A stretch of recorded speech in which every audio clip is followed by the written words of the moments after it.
Okay, back out chopping silage. Got the floor wetted down. That way the silage will slide out of it a little better when we're feeding it at home.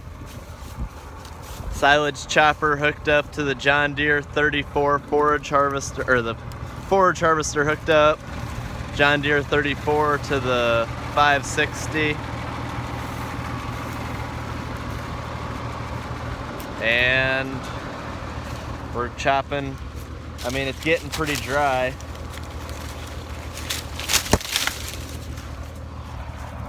See, it's already dented. I think at this point we're probably considered dry chopping it, but the cows are eating it. This will probably be the last week we're chopping silage for sure, so we'll have enough to get through. I got GoPro out here, so I'll get you guys some time lapse and I'll talk to you later.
Okay, so I walked out a good ways in the field and grabbed an ear.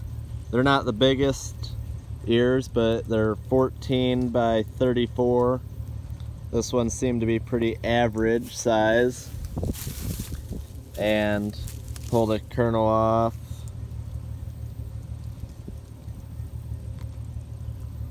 I'll bite it in half.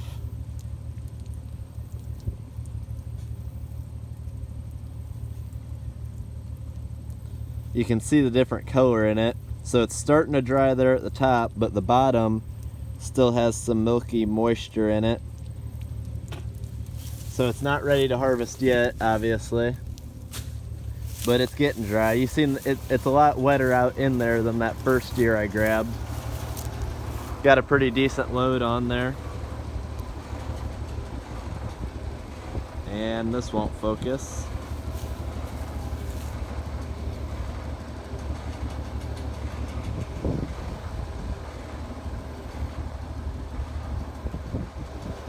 All right, there we go. I think I got it to focus now. So, gonna take this up, hook the wagon onto my truck, go home, get the 8 and feed the cows. This is also the wettest corn we have, so the driest corn's about ready to harvest. So hopefully here within the next week we'll be starting to get into some harvest videos.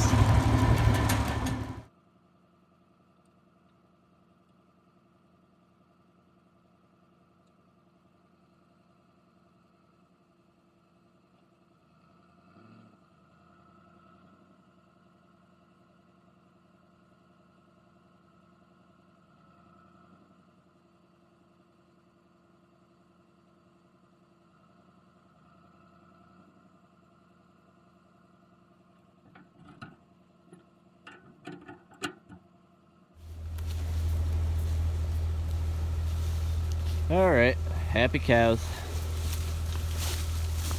There's Dingleberry. Come here, boy. Come on.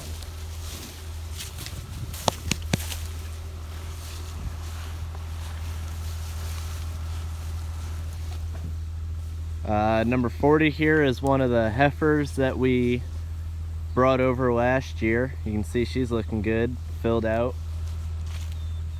She'll look even better after she gets her tummy full of silage. And then number 42, this is Kevin. I don't know if you remember, first replacement heifer we bought in a long time. Her name is Kevin because the guy that we got him from works with my dad and his name's Kevin, so. And then this is 43. She's probably my favorite looking animal that we saved this year. The 3 replacement heifers was 40, 42, and 43. 43 was originally 41, but she lost the tag. I don't know if you remember, we brought them 2 out. They almost look identical. But, I mean, just look at her. She's nice, filled out. She has a nice tight bag, which she should. She's a heifer, but she should be getting ready to have a calf. And one thing I wish we would have looked for, but we needed to keep heifers either way, is number 40 has an extra teat on the back of her bag. Number 43 does not have any extra teats, just the 4 like they're supposed to have. And she's a little bit taller, a little bit more filled out, but they're both good looking animals. Kevin's a good looking animal. She must be a little bit longer haired variety. I think she's Simmental. She's pretty calm. Not quite calm enough that she wants me to pet her, but she'll take an ear of corn out of my hand. 43, she'll let me pet her a little bit. Kevin, not so much. But they should, all three heifers should be bred with dingleberry here. Oh, don't snort. I just thought I'd give you guys an update on the heifers that we saved. They're all looking good. Hopefully the next video I do will be a combining video. It probably won't be corn, but I'm hoping I can get my sunflowers combined. And I think that's all I got for you for this video. So, as always, have a good one, and don't forget to like, subscribe, and share with anybody you think would enjoy.